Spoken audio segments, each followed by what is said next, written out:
యూదుల కొరకు ఇజ్రాయెల్ కొరకే యేసుక్రీస్తు వచ్చారని కూడా అందరికి తెలుసు. అయితే అన్యజనులు ఎవరు ఎరగరు. కానీ ఈ అన్యజనులందరూ కూడా యేసుక్రీస్తు ద్వారా, అంటే యేసుక్రీస్తులో ద్వారా దేవునికి దగ్గర అవడానికి, యేసుక్రీస్తు మధ్యవర్తిగా ఉండి దేవునికి అప్పగించడానికి, యేసుక్రీస్తు పాపమైన మనల్ని మన పాపాలను కడిగివేసి మన పాపాలు తీసివేసి తండ్రి దేవుడికి పరిచయం చేయడానికి, తండ్రి దేవుడితో సత్సంబంధం ఏర్పాటు చేయడానికి, ఆ తర్వాత మనం అబ్బా తండ్రిని నాయన పిలుచుకునే భాగ్యము దయచేయడానికి యేసుక్రీస్తు వారు ఈ లోకానికి వచ్చారని చెప్పి ఇక్కడ అపోస్తలుడైన పౌలు గారు చెప్తున్నారు. నిజమే, ఒకవేళ యేసుక్రీస్తు గారు లోకానికి రాకపోతే అన్ని జన్మైన మనందరం ఏమైపోదుమో, అన్ని జన్మైన మనందరము ఏమైపోదుమో అర్థం కాని పరిస్థితి. ఎందుకంటే మనం విడబడిన వారు, ఆయన మాట వినని వారు. అలనాడు ఇజ్రాయేల్ యూదులే తప్ప ఆయన ఏర్పరచుకున్నది మనలను కాదు. కాబట్టి మనం అందరూ కూడా విడబడిన వారుగా ఉండిపోతున్నాం.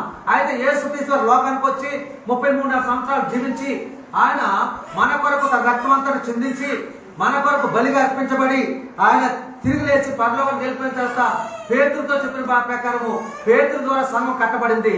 ఆ సంఘంలో చేర్చబడ్డటువంటి మనము ఇప్పుడు ఎవరమయ్యాము? క్రైస్తవులు భయం. ఎందుకు క్రైస్తవ భయము? ఎందుకు యూదులు బాగలేదు, ఎందుకు ఇజ్రాయెల్ బాగలేదు అని అంటే క్రీస్తులోంచి వచ్చాం కాబట్టి మనం క్రైస్తవ భయము.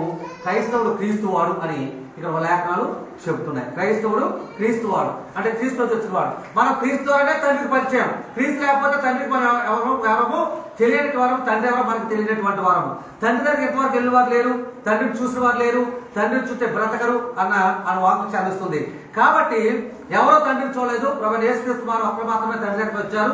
కాబట్టి తండ్రి ద్వారా ఇప్పుడు కుమారుడు ద్వారా తండ్రికి పరిచయమై ఇప్పుడు మనం ఏమని ప్రార్థిస్తున్నాం? తండ్రి, నాయన, అబ్బాని ఆయన పిలుస్తూ ఉన్నామని మనం గమనించవలసినవి ఉన్నాం. ఈ మాట అపోస్తలుడైన పౌలు గారు మరి ఆయన ఆ యొక్క యెషయా గ్రంథం చదివి ఆ గ్రంథంలో మాటల ద్వారా మనకు వివరించినట్లు మనం చూస్తున్నాం. కాబట్టి సిగురు మాట పరిశుద్ధ గ్రంథం 12 సార్లు రాయబడి ఉంది. 12 సార్లు రాయబడి. సిగురు అనగా ఏటేటా లేక పరిపాలించుట అని అర్థం. ఏలుట లేక పరిపాలించుట అని అర్థం వస్తుంది. కాబట్టి యెషయా ఎలా చెప్తున్నాడని అపోస్తలుడు పౌలు గారు అన్నారు. అంటే పౌలు గారు యెషయా గ్రంథం చదివి ఉండవచ్చు. ఆయన చదివిన లేఖనాల్లో ఆయన చూసిన మాట ఏంటి అంటే చూడండి, యెషయా గ్రంథము 11వ అధ్యాయం 1వ వచనం చదువుకుందాం. యెషయా మొద్దు నుండి చిగురు పుట్టును, వాని వేరులో నుండి అంకురము ఎదిగి ఫలించును. చూసారా, యెషయా మొద్దు నుండి, మొద్దు అంటే అర్థమేంటి? మొదల అని అర్థం. అంటే ఆ మొదల్లో నుంచి ఏమొచ్చును? సిగురు పుట్టును. ఆ సిగురులో నుంచి అంకురము అంటే చిన్న మొక్క ఎదిగి ఏమవుతుంది? ఫలించును అని చెప్పి మనము గమనించవలసిన వారు ఉన్నాం. యెషయా మొద్దు నుండి చిగురు పుట్టును, వాని వేరుల నుండి అంకురం ఎదిగి ఫలించును. యెహోవా ఆత్మ, జ్ఞాన వివేకం గల ఆత్మ, జ్ఞాన వివేకములకు ఆధారమగ ఆత్మ, ఆలోచన బలము ఆధారమగ ఆత్మ, తెలివి యెహోవా యందు భయభక్తి పుట్టించు ఆత్మ అతని మీద నిలుచును. అంటే 3 మాటలు చెప్తున్నాడు. ఈ ఆత్మలు ఎవరి మీద నిలుస్తాయి అని అంటే ప్రభువైన యేసుక్రీస్తు మీద ఈ ఆత్మలు నిలుచును అని చెప్తున్నాడు. ఈ మాటకు అర్థం ఏంటంటే యేసుక్రీస్తు మీద నిలుచునని చెప్తున్నాడు. చూడండి, సిగురాన్ని మొదలుపెట్టి మొదటి అధ్యాయంలో సిగురాన్ని మొదలు పెట్టాడు యెషయా గారు. 2వ వచనంకి వచ్చినప్పటికి మొదటి వచనంలో సిగురాన్ని మొదలుపెట్టిన యెషయా గారు 2వ వచనం వచ్చినప్పటికి ముగింపున ఆయన అన్న మాట ఏంటంటే అతని మీద నిలుచును అన్నాడు. అంటే ఆ సిగురు ఒక మనిషి అనే అర్థం వస్తుంది. ఆయన్ని మరి ప్రభువైన యేసుక్రీస్తు అని గుర్తించి ఆయన మీద ఈ 3 రకాల అతని మీద యెహోవా ఉంచిన ఆత్మలు ఏంటంటే 3 రకాల ఆత్మలు. జ్ఞాన వివేకులకు ఆధారమగు ఆత్మ, ఆలోచన బలములకు ఆధారమగు ఆత్మ, తెలివిని యెహోవా యందు భయభక్తి పుట్టించు ఆత్మ అతని మీద ఉండును. అంటే తండ్రి దేవుని చిగురు అనేటువంటి తన కుమారుడైన యేసుక్రీస్తుపై 3 రకాల ఆత్మలు ఇచ్చి ఈ లోకంలోనికి తండ్రి దేవుడు తన కుమారుడిని పంపించాడు అని మనం గమనించవలసిన వారమై ఉన్నాం.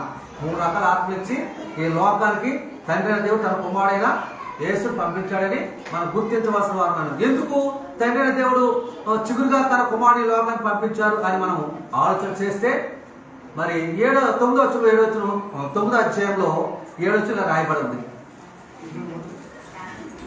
9వ అధ్యాయం 7వ వచనం. ఇది మొదలుకొని మితి లేకుండా దాని వృద్ధియు క్షేమము కలుగునట్లు సర్వకాలము దావీదు సింహాసనమును రాజ్యమును నియమించును. న్యాయం వలనను నీతి వలన రాజ్యం స్థిరపరచకు అతడు సింహాసనాసుడై రాజ్య పరిపాలన చేయను. సైన్యపతి యెహోవా ఆసక్తి కలిగి దీనిని నెరవేర్చు. అంటే సైన్యపతి యెహోవా ఆసక్తి కలిగి దీనిని నెరవేర్చును అన్నాడు.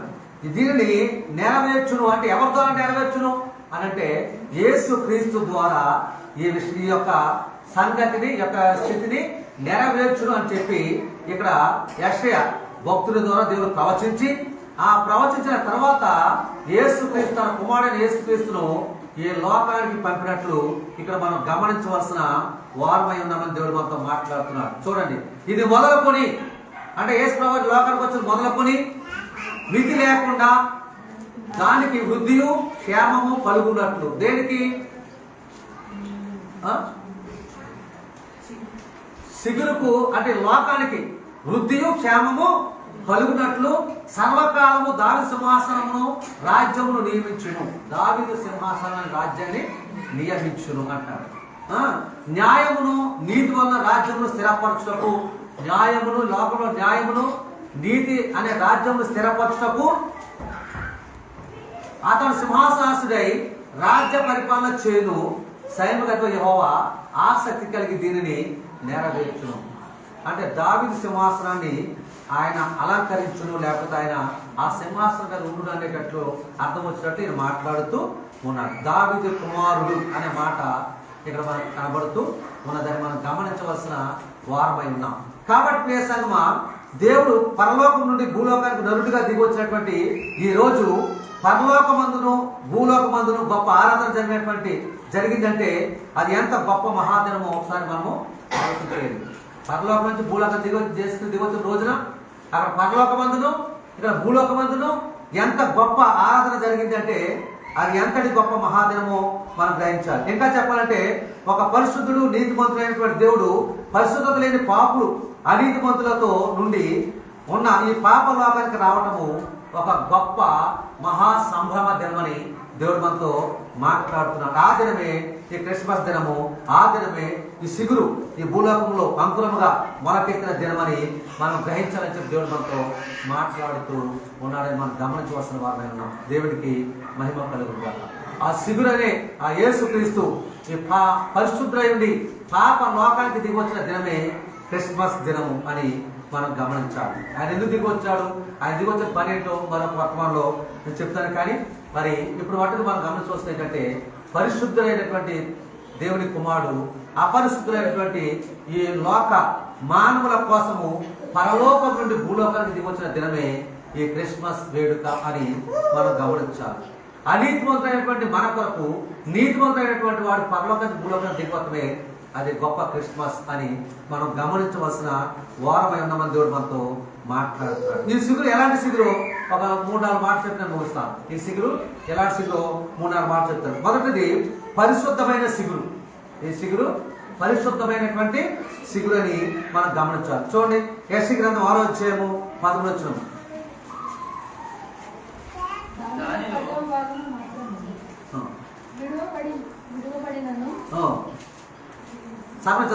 సింధూర మస్తకి వృక్షములు నరకబడిన తరువాత అది మిగిలి ఉండు మొద్దు వలె నుండును, అది అట్టి మొద్దు నుండి పరిశుద్ధమైన సిగురు పుట్టును.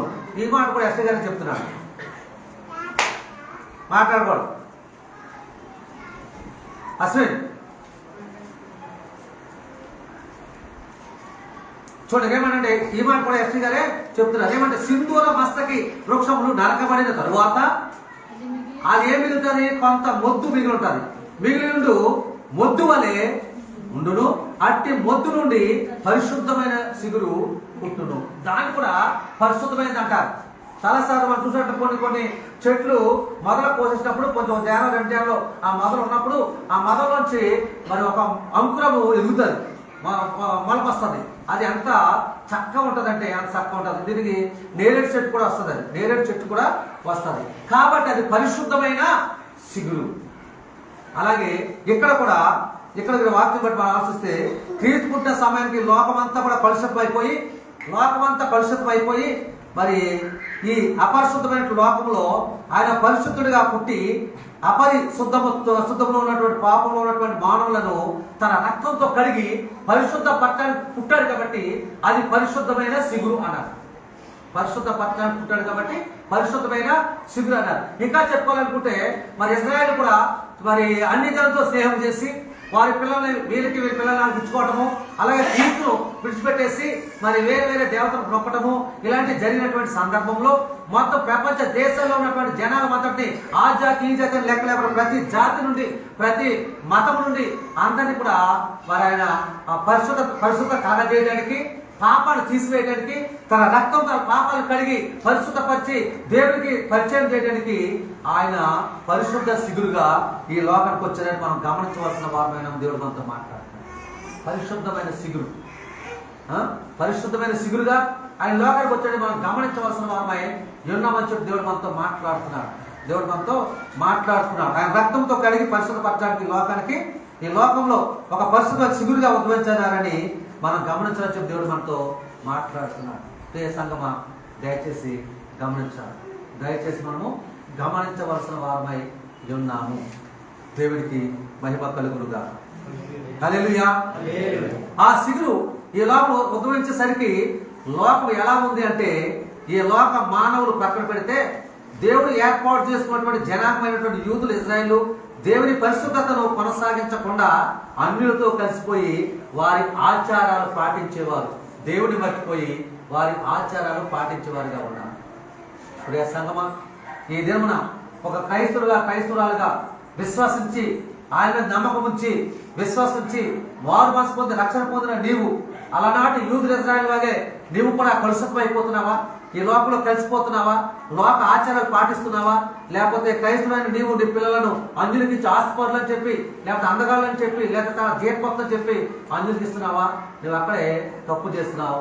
నీ సమస్య ఎక్కువైపోతుంది తప్ప నువ్వు ఆస్తిపోడని లేకపోతే మంచి ఉద్యోగంలో కూడా జీతం ఇచ్చినట్లయితే నీవు కూడా నీ పిల్ల కూడా నష్టపోయే అవకాశం లేకపోలేదు. దయచేసి గమనించాలి. దేవుని అవమానపరుస్తున్నాం, మనం దేవుని అవమానపరుస్తున్నాం, దేవుని నామాన్ని అవమానపరుస్తున్నాం, దేవుడి యొక్క ఆ క్రైస్తవ్యాన్ని అమ్ముకుంటున్నామని మనం గమనించవలసిన వారమైన దేవుడు మనతో మాట్లాడుతూ ఉన్నారు. చూడండి ఎలా ఉన్నారు. మనం చూసినట్లయితే యెజ్రా గ్రంథము 9వ అధ్యాయము 1 వచ్చి చదువుకుంటే మనకు తెలుస్తుంది. యెజ్రా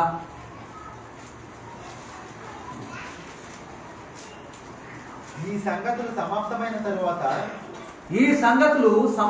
తరువాత పెద్దలు నా యొద్దకు వచ్చి ఇశ్రాయేలీయులను యాజకులను లేవీయులను కనానీయులు హిత్తీయులు పెరిజీయులు అమోనీయులు మోయాబీయులు ఐగుప్తీయులు అమోరీయులు అను దేశపు జన్ముల నుండి తమ్మును తాము వేరుపరుచుకొనక వారు చేయు అసహ్యమైన కార్యములు తామే చేయుచు వారి కుమార్తెలను పెళ్లి చేసుకొనుచు తమ కుమారులను తీసుకొనుచు పరిశుద్ధ సంతతిగా ఉండవలసిన తాము ఆ దేశపు జనులతో కలిసిపోయిన వారైది. ఈ అపరాధం చేసిన వారిలో పెద్దలను అధికారులను నిజముగా ముఖ్యులై ఉండురని చెప్పింది. ఎవరంట? అధికారులను పెద్దలను ఈ విషయంలో ఎలా ఉన్నారంట? ముఖ్యులై ఉన్నారు అని చెప్తున్నాడు. చూసారా? ఏ విషయంలో? యూదుల సంతతిని తీసుకెళ్లి అన్ని జనులు కలిసి పెళ్లి చేయటం, వారి పిల్లలు నేర్చుకోవటం, వీళ్ళ పిల్లలు నానకపోవటం, దేవుని మర్చిపోయి దేవుని పరిశుద్ధతను మర్చిపోయి అన్నాడు కదా. ఏమన్నాడు ఆయన? పరిశుద్ధతను.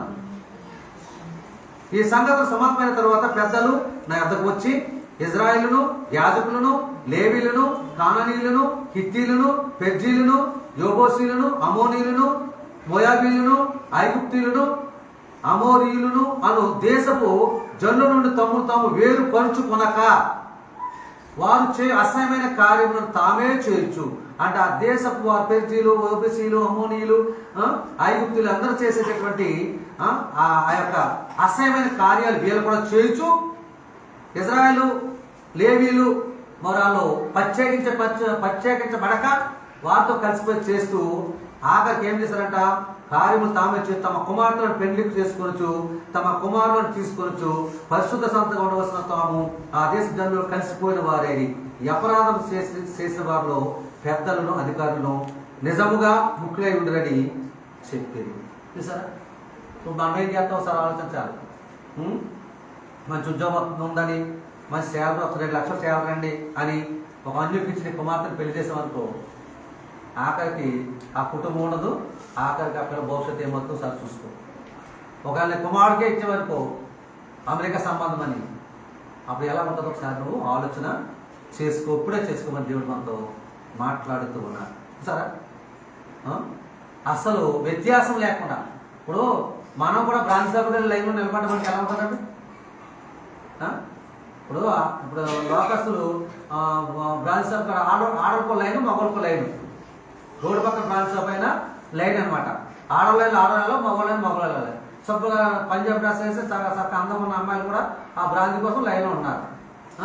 అలా మగవాళ్ళు కూడా ఉద్యోగం చేసేవాడు, సద్యోగం చేసేవాడు లెక్క లేకుండా ఆడికి ఆ టైంకి అది అనిపించేస్తే మరి అక్కడ దిగిపోయి బస్సు దిగిపోయి అలా లైన్లో ఉండి బాటిల్ తీసుకోవడం, తాగేయటం, ఇలాంటి పరిస్థితి. అదే పరిస్థితి మనం కూడా చేస్తే, అదే లైన్లో మనం కూడా చేస్తే మనకి ఏమైనా విలువ ఉంటుందా? ఒకసారి ఆలోచించేయండి. మనం ఎలా ఉండాలి? ప్రత్యేకించబడిన వారికి ఉండాలి. మనం అలాంటి చేయకూడదు, అలాగే బలి ఇవ్వకూడదు, ఇంకా ఇలాంటి ఏమి చేయకూడదు మనము. కానీ మనం కూడా అలాంటి పని చేస్తే వారికి మనకి తేడా ఏంటి ఒకసారి మనం ఆలోచించేయాలి. వారి పిల్లలు మనం ఇచ్చుకొని మన పిల్లల్ని ఆలోచించి మరి చిన్నప్పటి నుంచి మరి దేవుడు ఎదిగినటువంటి పిల్ల, మరి ఆ పిల్లని తీసుకెళ్ళి ఒక అంజుడికి ఇచ్చేసి పెళ్లి చేస్తే వాడే మరి రేపు నుంచి బొట్టెట్టుకో, మరి పూజగా కూర్చో, మరి ఆ అక్షంత నెత్తిపై చిల్లుకో, లేదా పేపర్ వస్తే అదేమంటారు ఆ నీళ్లు త్రాగు అంటే ఆ పిల్ల మనస్సంపం తాగలుగుతుందా? ఇలాంటి సంబంధం ఒకటి మేము చూసాము, దాన్ని తగ్గు కూడా వెళ్ళాం, ఆఖరికి విడిపోయారు. జరుగుతుందా? ఒకసారి ఆలోచించేయండి. పాత నిబంధన కాలంలో ఇప్పుడు కూడా మానవుడు 2 రకాలు: దేవుని సంబంధులు, సాతాను సంబంధులు.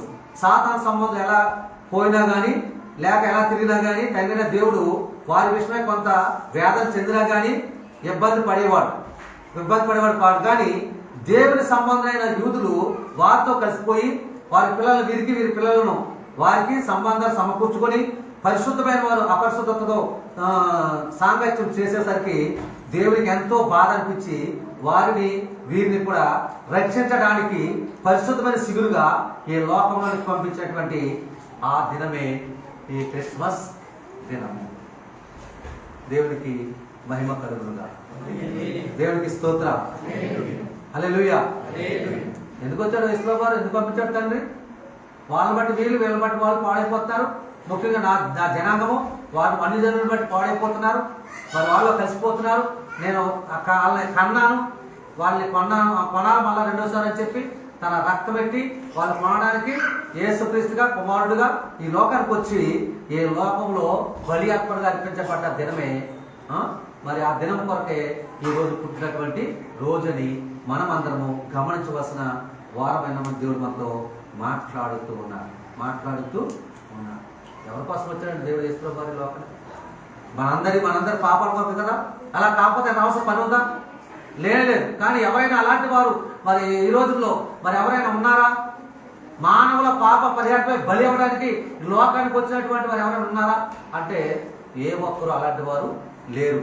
ఒకే ఒక్కడు, ఈయన యేసుక్రీస్తు అని మనము గమనించవలసిన వారమైన మన దేవుడు మనతో మాట్లాడుతున్నాడు. కాబట్టి మొట్టమొదటిగా ఆయన పరిశుద్ధమైన సిగురు. యేసుక్రీస్తు ఎవరు? పరిశుద్ధమైన సిగురు. రెండో మాటకి వెళ్దాం. నీతి, ఇది నీతి సిగురు అని రెండో మాట మనం మాట్లాడుకుందాం. నీతి సిగురు. ఇరిమియా గ్రంథము 35:15. ఇరిమియా 35వ అధ్యాయం 33వ అధ్యాయం 15 వచ్చిన.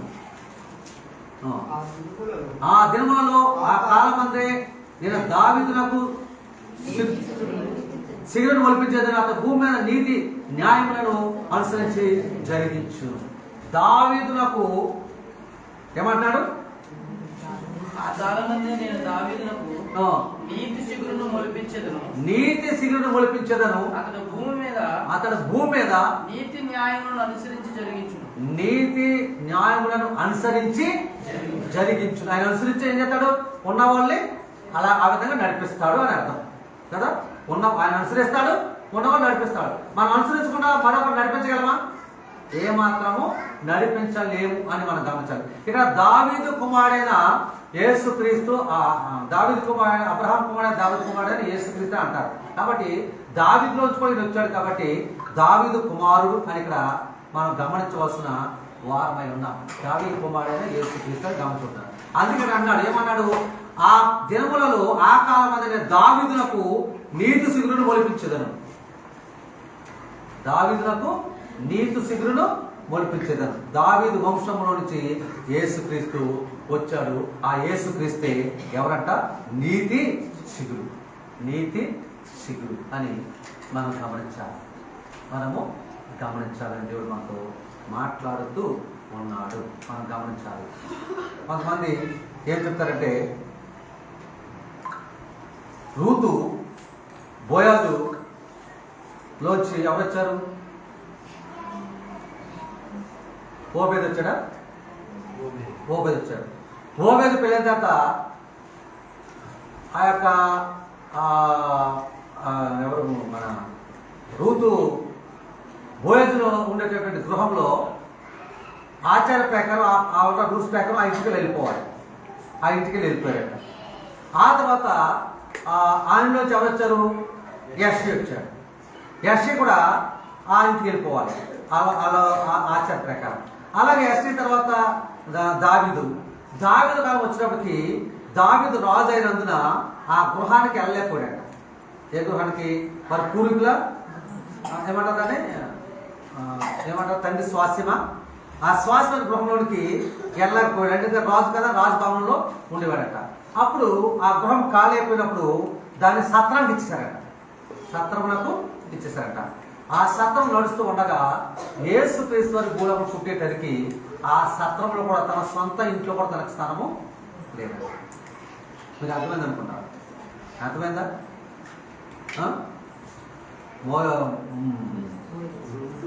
రోతు బోయాజులోంచి ఎవరు వచ్చారు?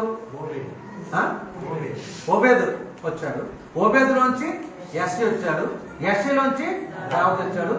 ఆచార ప్రకారం రోజు ఉన్నటువంటి ఆ యొక్క దాని ప్రకారము ఆ సొంత గృహానికి వెళ్ళిపోవాలి కాబట్టి ఆ గృహంలో కాపురం చేయాలి. ఆ తర్వాత ముందున్నటువంటి వారు దాన్ని ఖాళీ చేయాలి. అలా అలాగా జరిగిపోతుండగా దావీదుకు వివాహం అయింది. దావీదు ఎప్పుడు రాజు అయ్యాడు? ఎప్పుడు వివాహం జరిగింది? రాజు అయిన తర్వాత వివాహము జరిగింది. కాబట్టి అక్కడ రాజమందిరం రోజు అవసరం కాబట్టి ఆ ఇంటికి వెళ్ళలేదు. ఆ ఇల్లు ఖాళీ అయిపోయింది. అప్పుడు ఆ దావీదు ఆ ఇంటికి సత్రానికి అప్పించేశాడంట. సత్రాన్ని ఇచ్చేసాడట. అలా జరుగుతూనే ఉంది ఏసే పుట్టేదాకా. కానీ ఏసే పట్టుకొని వచ్చినప్పుడు ఆ సత్రంలోనికే వెళ్ళాలి. అక్కడ ఇంకా ఇల్లేదు కదా. ఆ తర్వాత దావీదు తర్వాత సొలొమోను రాజు అయ్యాడు. సొలొమోను తర్వాత రాజ్యం రెండుగా మారిపోయింది. అక్కడి నుంచి ఆ రాజభవనం అక్కడే ఉంటారు తప్ప ఆ యొక్క సొంత గృహానికి వెళ్ళలేకపోయారు. ఎక్కడ గృహం అది? ఎక్కడ పుట్టాడు యేసయ్య? బెత్లెహేములో ఉన్నటువంటి గృహము. ఆ బెత్లెహేముకి వెళ్ళలేకపోయారు. ఆ గృహానికి వెళ్ళకపోయిన గృహం సత్రానికి ఇచ్చేసారు. సత్రం నడుతూ ఉంది. యేసయ్య పుట్టడానికి ఆ యొక్క దావీదు పట్టణం అనేటువంటి అక్కడికి వెళ్ళి అక్కడ పేరు నామోదు చేసుకోవాలి కాబట్టి మరియా యోసేపు వెళ్ళారు. అక్కడ ఆమెకి డెలివరీ దినం అడ్డుపడ్డాయి. ఆ సత్రంలోకి వెళ్ళారు. సత్రంలో కూడా వారికి చోట్లేదు. ఆఖరికి ఆ పశువుల పాక వాడినట్ట. ఆ పశువుల పాకలో పరుండ అంటే పశువుల పాకలో ప్రసరించలేదు కానీ బయట ప్రసరించింది. ఆ తర్వాత కొత్తుగుడ్డలతో చుట్టి పశువుల తొట్టిలో పరుండ పెట్టి. అర్థమైందా? అటువంటి సందర్భము అసలు ఎంత మరి యేసుప్రభు ఆ యొక్క వాకపసారం చూసుకున్నా మహారాజు కుమారుడుగా ఉన్నటువంటి వాడికి సత్రంలో స్థలము లేనందున ఆయనను కొత్తుగుడ్డలతో చుట్టి పశువుల తొట్టిలో పరుడు పెట్టారు. కానీ పశువుల తొట్టిలో అని ప్రశ్నించలేదని మనం గమనించవలసిన వారమై ఉన్నాం. కాబట్టి ఈయన ఒక నీతి సిగురు, ఒకటి పరిశుద్ధమైన సిగురు, రెండు నీతి సిగురని మనం గమనించవలసిన వారమన్నాం. దేవుడు మనతో మాట్లాడుతుంది. ఇంకా ఈ సిగురు గురించి మాట్లాడుకోండి. యెష్షయి గారు మాట్లాడు మరొకటి 4వ అధ్యాయం 2వ వచనం.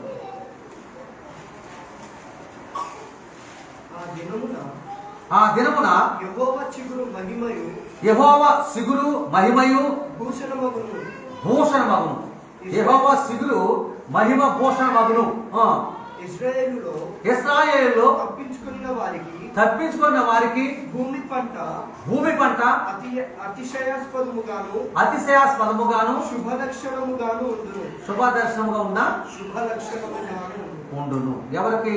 ఇశ్రాయేలీలో తప్పించుకున్న వారికి ఇలా ఉంటుందని చెప్పి యెషయా గారు రాస్తూ ఉన్నారు. నేను చదువుతానంటే ఇలా చదివితే కానీ సంతృప్తి ఉండదు.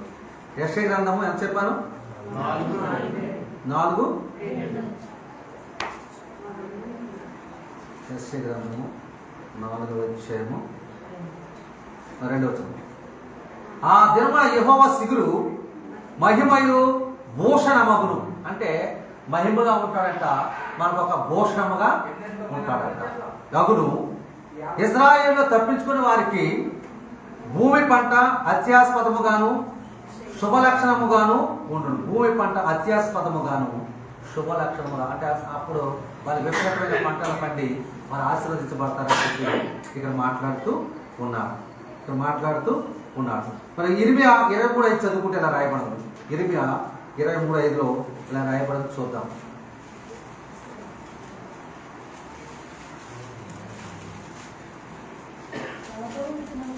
యెహోవా ఇలాగు ఆజ్ఞించున్నాడు, రాబోతున్న దావీదునకు నీతి సిగురు పుట్టించేదని. దావీదునకు నీతి సిగురు పుట్టించేదని. ఎవరెవరి మాట్లాడే మాటలు? ఒకటి ఇర్మియా ద్వారా మాట్లాడు, రెండోసారి కూడా ఇర్మియా ద్వారానే మాట్లాడుతున్నాడు. ఏమనంటే నీతి సిగురు పుట్టించేది. అతడు రాజై పరిపాలన చేయును, అతడు వివేకముగా నడుచుకొనొచ్చు, కార్యం జరిగించును, భూమి మీద నీతి న్యాయములు జరిగించు. చూసారా, భూమి మీదకి నీతి న్యాయములు జరిగించడానికి వస్తే పరిశుద్ధతగా నడిపించడానికి వస్తే మాకు పరిశుద్ధత అక్కర్లేదు, మాకు నీతి అక్కర్లేదు అని చెప్పి ఆయన పట్టుకొని చంపేశారు. చూసారా, ఆయన పట్టుకొని చంపేశారు. ఆయన ఇస్లాం వస్తున్నప్పుడు ఏమన్నారు? జయము జయము, దేవుని పేట పంపేట వచ్చి జయం అన్నారు. కొన్నాళ్ళకే సంపాదించారు. ముందే జయనాథాలు చేశారు.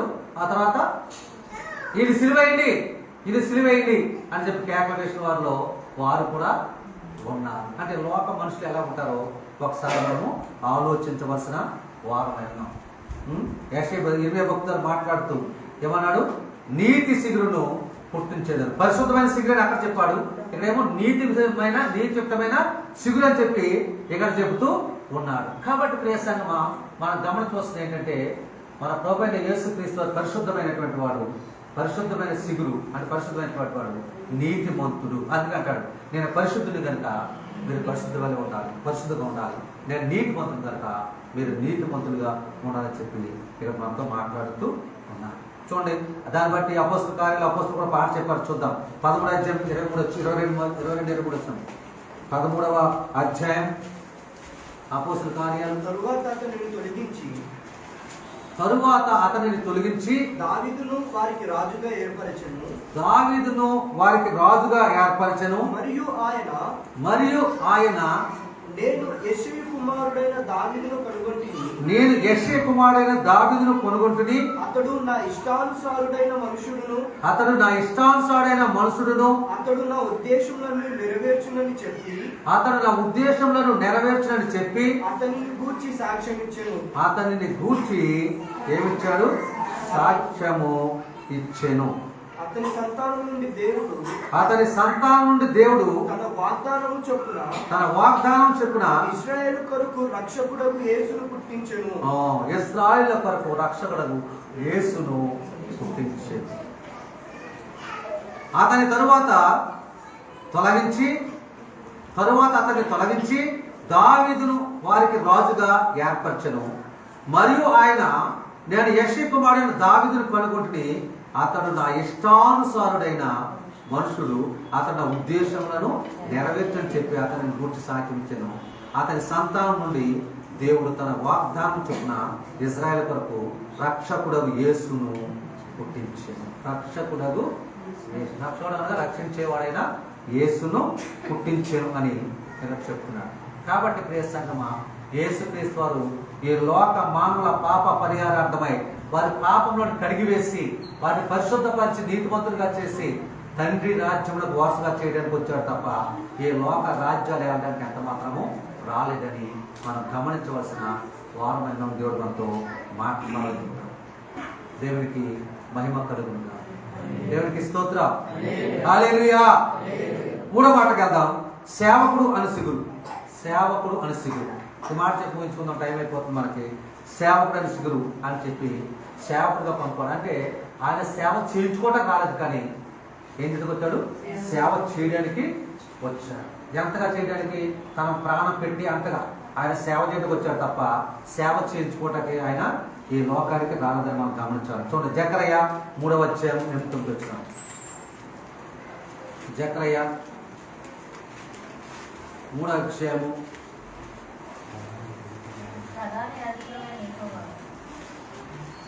ఒకసారి చదువు.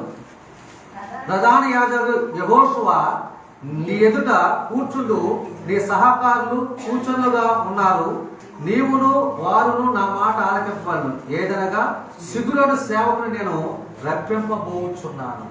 ఎవరు రప్పింపబోతున్నాడు? సిగురు. ఎవరి ద్వారా మాట్లాడాడు? జకరయ్య ద్వారా మాట్లాడి సిగురు అనే సేవకుని నేను ఈ లోకానికి రప్పించబోచున్నాను అని చెబుతూ కింద అన్నాడు కదా, యెహోషువ ఎదుట నేనుంచిన రాతిని తేరి చూడుడి, ఆ రాతికి 7 నేత్రములు ఉన్నవి, దాన్ని చెక్కడపు పని చేయువాడను నేనే, ఇదే సేవకు అధిపతి యెహోవా వాక్కు. మరియు ఒక దినములోగానే నేను ఈ దేశం యొక్క దోషములను పరిహరించు. ఎవరంట? సేవకుడు అనే సిగురు, లేదా సిగురు అనే సేవకుడిని నేను రప్పింపబోవచ్చు ఉన్నాను అని చెప్పి ఇక్కడ జకరయ్య ద్వారా మాట్లాడచ్చు ఉన్నట్లు మనం గమనించవలసిన వారమైనా. ఈ సిగురు ఎవరంటే సేవకుడు అనే సిగురు. కాబట్టి మనము దేవుడి బిడ్డలమైన మనము అనేక మందికి సేవ చేసేవారుగా ఉండాలి. అందుకే మదర్ తెరెసా కుష్ఠరోగుల మధ్య సేవ చేసి ఆమె వారి యొక్క గాయాలు కడిగి తన చేతితో వారి యొక్క గాయాలు కడిగి వారికి మందు రాసి కట్టుకట్టి వారిని ఆదరించినటువంటి విధమును బట్టి ప్రపంచ దేశాల్లో మదర్ తెరెసా ఒక గొప్ప వ్యక్తిగా పేరు పొందింది. దేనివల్లంటే దేవుళ్ళు ఉన్న ప్రేమను బయట పంచిపెట్టింది. మనలో అలా ఎవరైనా ఉన్నారా? ఒకసారి ఆలోచన చేయండి. మహనీయులు అందరూ కూడా, గొప్ప వాళ్ళందరూ కూడా ఈ పరిశుద్ధ గ్రంథాన్ని చదివి దాని ప్రకారం ఫాలో అయినప్పుడు వారు గొప్ప వాళ్ళు అయ్యారు. మహాత్మా గాంధీ మరి ఉప్పు సత్యాగ్రహం అనేది ఎందుకు పెట్టాడు? అప్పుడు ఇజ్రాయెల్ దేవునికి మధ్య ఉప్పునే మధ్యలో పెట్టి కొన్ని సందర్భాల్లో ప్రమాణాలు చేసుకున్నారు. అది తీసుకొచ్చి ఇక్కడ పెట్టాడు. దాని ద్వారా మరి అక్కడ తెలిసినటువంటి బ్రిటిష్ వాళ్ళకి తెలుసు కాబట్టి భయపడి వాళ్ళ ఇంకా మరి ఈ దేవుని మాటలు అలా వస్తాయని చెప్పి వారు కూడా ఎన్నిసార్లు దాన్ని విడిచిపెట్టి దేశం విడిచిపెట్టి వెళ్ళిపోవడము జరిగింది. ఇప్పుడు గాంధీ మహాత్ముడు అయిపోయాడు. మహాత్ముడు అయిపోయాడు. ప్రియ సంగమా, పరిశుద్ధ గ్రంథాన్ని చదివి పరిశుద్ధ గ్రంథంలో ఉన్నటువంటి మంచి నీతి వాక్యం మనం తీసుకుని వాటిని ఫాలో అయినప్పుడు మనం కూడా మహాత్ములు అయిపోతాం. తెలుసా సార్? మీరు ఆలోచన చేయండి. ఇప్పుడు మదర్ తెరెసా మొదలుపెట్టింది. మదర్ తెరెసా ట్రస్ట్కి అనేక ధనం వచ్చేది. ఆ ధనం ఖర్చు పెట్టి అందరికీ సేవ చేసేది, తింటలేని ఇచ్చేది. వారు మనసు ఆ యొక్క కురుపులు కడిగి ఆ కుష్ఠరోగానికి ఎవరు వెళ్ళలేరు, కొంపొస్తుందని చాలా దుర్వాస వస్తుంది. అలాంటి వాళ్ళు వారి చేతులు పాలు కడిగి వారి మందురస్ కట్టు కట్టేది. ఆమెకి సేవ చేస్తుంటే బైబిల్ బట్టి ఆమె మహనీయురాలైంది. మహాత్మా గాంధీ మహాత్ముడు అయిపోయాడు. ఆయన పేరు గాంధీ, మహాత్ముడు అయ్యాడు. ఎప్పుడు?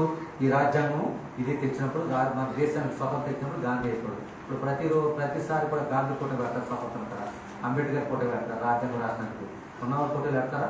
ఎంత మాత్రము మరి పెట్టనే పెట్టారు. దయచేసి గమనించండి. పెడతారు. అల్లూరి సీతారామరాజు, పొట్టి శ్రీరాములు వీళ్ళ ఫోటోలు కూడా పెడతారు. ఎందుకంటే వాళ్ళ ప్రాణాలు అర్పించారు దేశం కోసం. కాబట్టి ప్రియ సంగమ, మనం గమనించాలని చెప్పి దేవుడు మనతో మాట్లాడుతుంది. ఇంకో మాట యెషయా గ్రంథం 42:1. యెషయా గ్రంథము 42.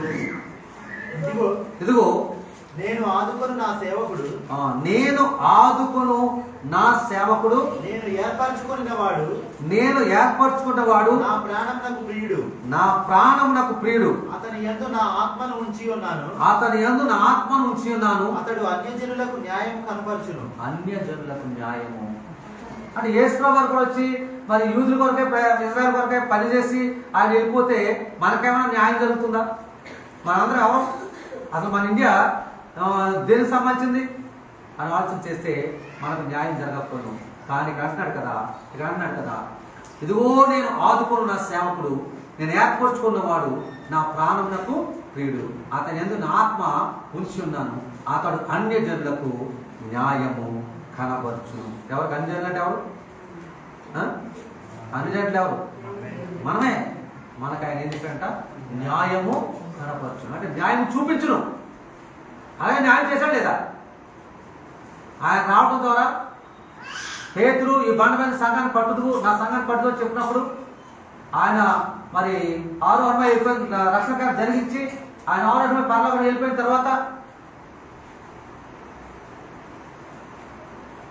మరి మీరు నేను దూత వచ్చి ఆయన ఆరోహణమై దూత వచ్చి మీరు ఎందుకు ఇంకా వెయిట్ చేస్తున్నారు, మీరు వెళ్ళండి, ఆయన పంపుతున్న ఆధారకర్త మీరు పంపడానికి సిద్ధంగా ఉన్నాడు అని చెప్పినప్పుడు వీళ్ళ మేడగదిలోకి వచ్చి 120 మంది కూడి ప్రార్థన చేస్తుండగా పెంతెకోస్తు పండగ దినమున మరి ఆత్మ ఆ యొక్క మేడగదిలోకి వచ్చినప్పుడు ఆ అగ్నితో నింపడినప్పుడు అగ్ని ఆత్మ అగ్నికి వచ్చినప్పుడు మరి పేతురు వచ్చి మాట్లాడగా 3000 మంది ఆ దినమున మారుమనసు పొంది రక్షణ పొందారు. అప్పుడు సంఘము కట్టబడింది. అక్కడి నుంచి ఇప్పటి వరకు సంఘాలు కట్టబడుతూనే ఉంటాయి, సంఘాలు జనం చేర్చబడుతూనే ఉన్నారు. కాబట్టి సంఘం చేర్చబడకపోతే మన బ్రతుకు ఏమైపోయింది, మన పరిస్థితి ఏంటి? ఒకసారి మీరు ఆలోచన చేయాలి. మీరు ఆలోచన చేయవలసిన వారైనా దేవుడు మనతో మాట్లాడుతూ ఉన్నారు. దేవునికి మహిమ కలుగుతారు. దేవునికి స్తోత్ర. గమనించండి, చిగురు అనే అంశం మీద మనం మాట్లాడుకుంటాం. చిగురు అనే అంశం మీద మనం మాట్లాడుకుంటాం. 3 మాటలు చెప్పాను మీకు. ఏ సిగురు? 1 పరిశుద్ధమైన సిగురు, 2 నీతి అనే సిగురు, 3 సేవకుడు అనే సిగురు, 4 సిగురు అనగా ధ్వజము అనగా విజయం అనే సిగురు, 5వది సిగురు అనగా ఆలయం పట్టు సిగురు, అంటే ఆలయం కట్టేది. ఈ 2 మాటలు మరి వచ్చేవారని చెప్తాను.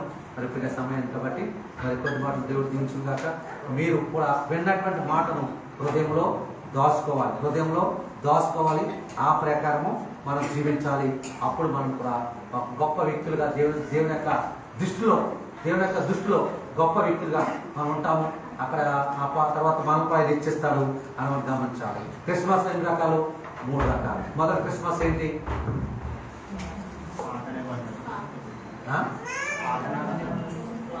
చరిత్రాత్మకమైన క్రిస్మస్. 2వ క్రిస్మస్ ఏంటి? సంవత్సరం వచ్చే క్రిస్మస్. 3వ సంవత్సరం ఏంటి? వ్యక్తిగత క్రిస్మస్. నువ్వు ఏ క్రిస్మస్ చేస్తున్నావు ఒకసారి ఆలోచించు. చారిత్రాత్మక క్రిస్మస్ మళ్ళీ రాదు, అయిపోయింది. అది ఒకేసారి చరిత్రలో ఒకేసారి జరిగింది. అది యేసు ప్రభు పుట్టినరోజు, అది అయిపోయింది. ఇంకా 2 క్రిస్మస్ ఉన్నాయి. సంవత్సరం వచ్చే క్రిస్మస్ ఒకటి, తర్వాత వ్యక్తిగతమైన క్రిస్మస్ ఒకటి. నువ్వే క్రిస్మస్ చేస్తావు, రెండింటిలో ఒకసారి ఆలోచించాలి.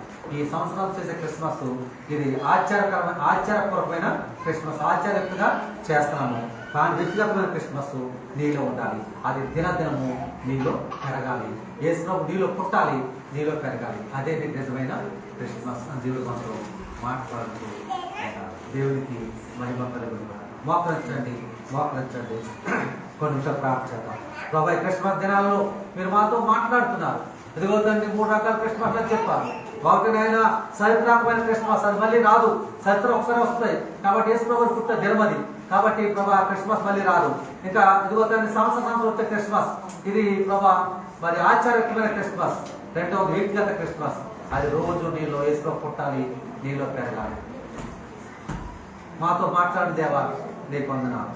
ఇదిగో తండ్రి సిగురు అనే అంశం మాతో మాట్లాడుతూ, ఇదిగో తండ్రి ప్రభా పరిశుద్ధమైన సిగురు, నీతి సిగురు ప్రభా మరి 3 మాటలు మాతో మాట్లాడారు. సేవకుడు అనే సిగురు ప్రభు లోకాన్ని పంపుతానని మీరు మీ భక్తుల ద్వారా మాట్లాడారు, పంపించారు. ఆ సిగురు వచ్చింది కాబట్టి ఈరోజు మేము సంఘంలో చేర్చబడ్డాం. కాబట్టి ఈరోజు మేము కూడా నీ పరలోక రాజ్య వారసులు అని చెప్పి మన వ్యవస్థలు మాతో మాట్లాడుతున్నారు. ఎవరైతే మారుమనసు రక్తం పొంది నీ సంఘంలో ప్రభు డిపెండ్గా ఉంటారు, యేసు క్రీస్తును తనలో పుట్టించుకుంటారు, తనలో పెంచుకుంటారు, వారు కూడా ఇదిగో తండ్రి కుమారుడిగా మేము కూడా ప్రభు రాజ్యవాసులు చెప్తున్నారు. ఇదిగో యేసు ప్రభు చెప్పారు, నేనే మార్గము, నేనే సత్యము, నేనే జీవం, నా ద్వారా తప్ప తండ్రి వెళ్ళడని మాకు చెప్పారు. నిజమే తండ్రి, మా అంతటా వచ్చే అధికారం మాకు లేదు. నీ కుమారుడిని అంది ప్రియ కుమారుడు చేసుకొస్తారని మేము నీ యొద్దకు రావాలి. కాబట్టి అటు కృప మాకు దయచేయండి. మాట్లాడు, 2 నిమిషాలు మాట్లాడు.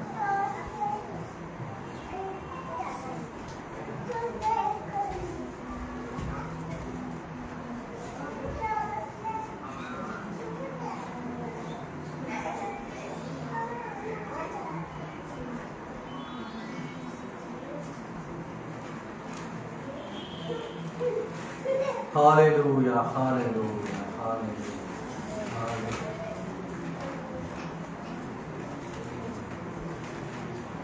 నాతో నీవు మాట్లాడినచో నీ బ్రతికేదను ప్రభు. నాతో నీవు మాట్లాడినచో నీ బ్రతికేదను ప్రభు.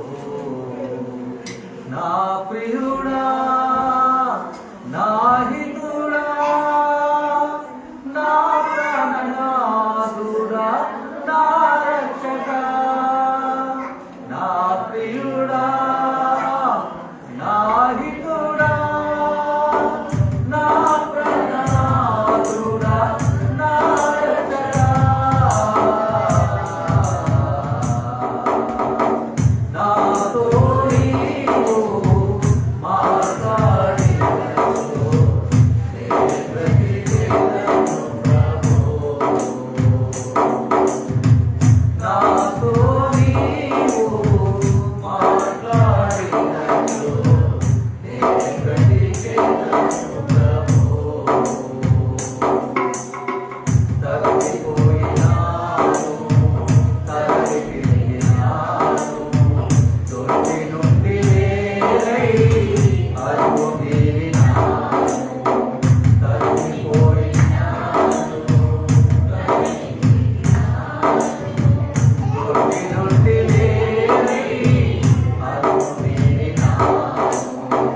లేదు నీకు పలుకు నిన్ను అనుసరింప, లేదు నాకు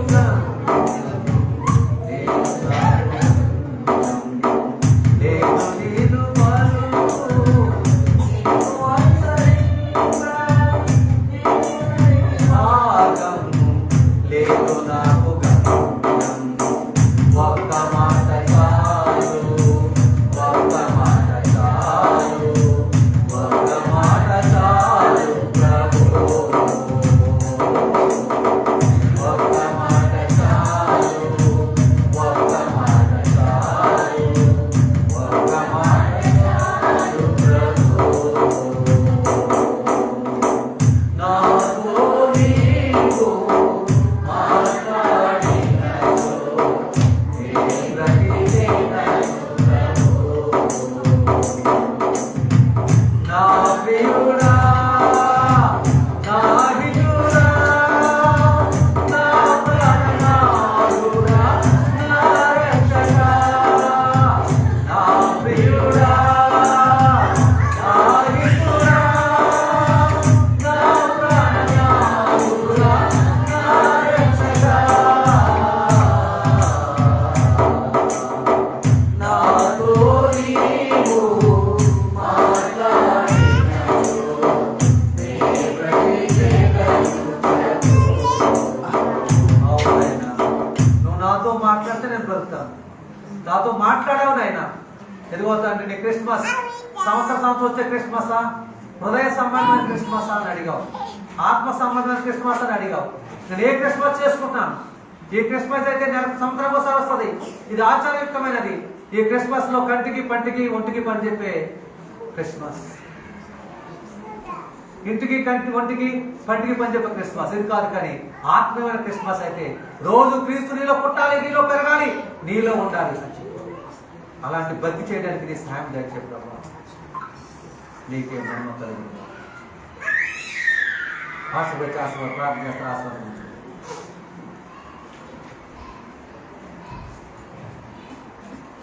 స్తోత్రమునైనా హల్లెలూయా, హల్లెలూయా.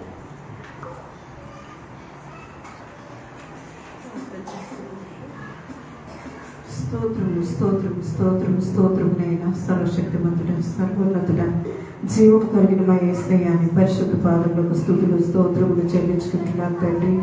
గడిచిన కాలం అంతా కాచిగా పడిన ప్రభువా నాయన 11 మాసాలు నాయన మా క్రీస్తు జీవంగా దేవుని సంఘం అనబడిన కుటుంబాన్ని తండ్రి నీ దయారెక్కల నిలచాటున దాచి భద్రపరిచి ఈ 12వ మాసం 6వ తేదీ వరకు నా ప్రభు నీ కృపలో నా ప్రభు నీ బలిష్టమైన రెక్కల నిలచాటున తండ్రి కుటుంబాలన్నింటినీ కాపాడిన ప్రభు నేటి దినాన్ని మా ఆయుష్కాలను పొడిగించి మా బ్రతుకులో మరొక దినము దయచేసి ఈ దినమింటి రీతిగా నా ప్రభు ఉదయకాల సమయంలో నాయన స్త్రీలమైన కొడుకుని అనేకుల కొరకు ప్రార్థించే ధన్యతలకు భాగ్యం మాకు దయచేసి నా తండ్రి నీకు స్తోత్రములు ప్రభువా.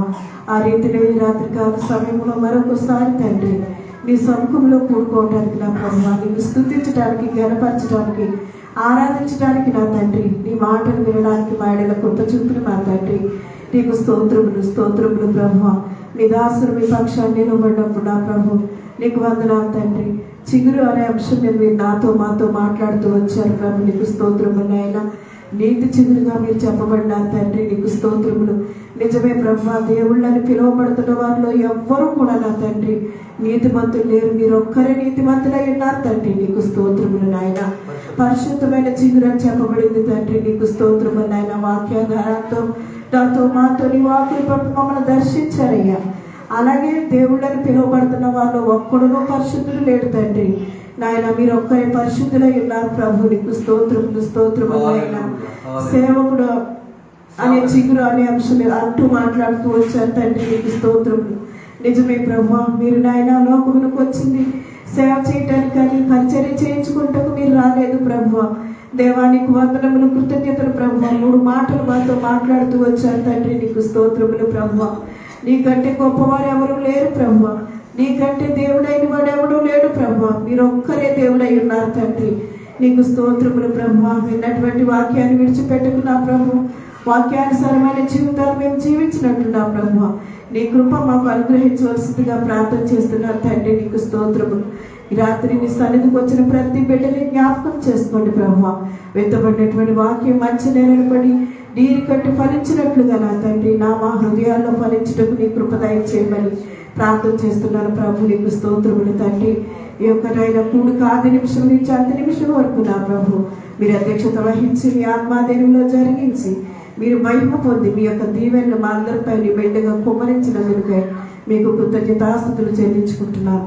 నాయన 22వ తేదీ నాడు నా తండ్రి మరి నాయన క్రిస్మస్ వేడుక జరిపించాలని సంఘం నుండి ఆశపడుతూ ఉండగా తండ్రి వాతావరణం అనుకూలపరచండి ప్రభు.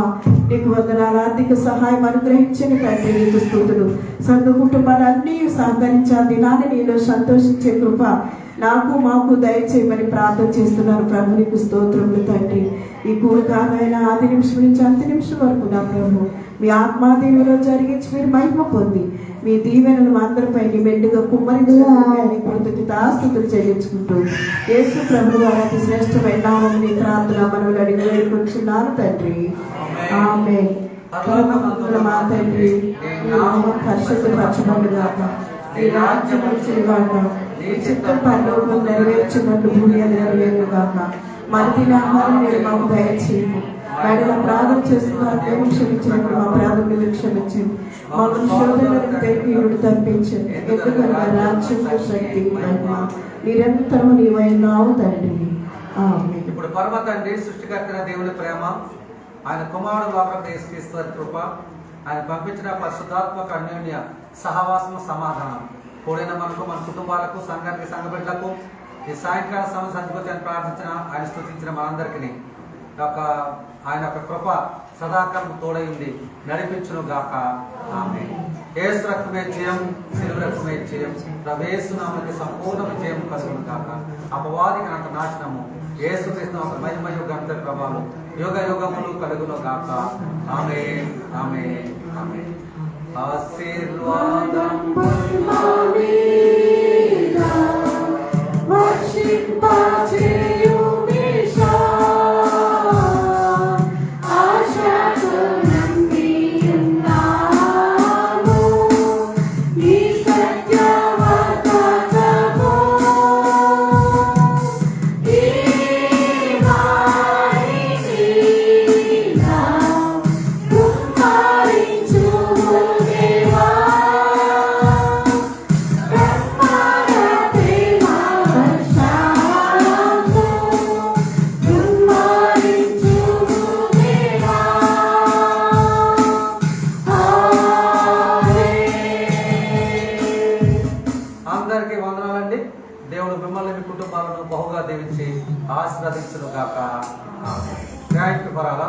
అందరికీ వందనాలు, అందరికీ వందనాలు.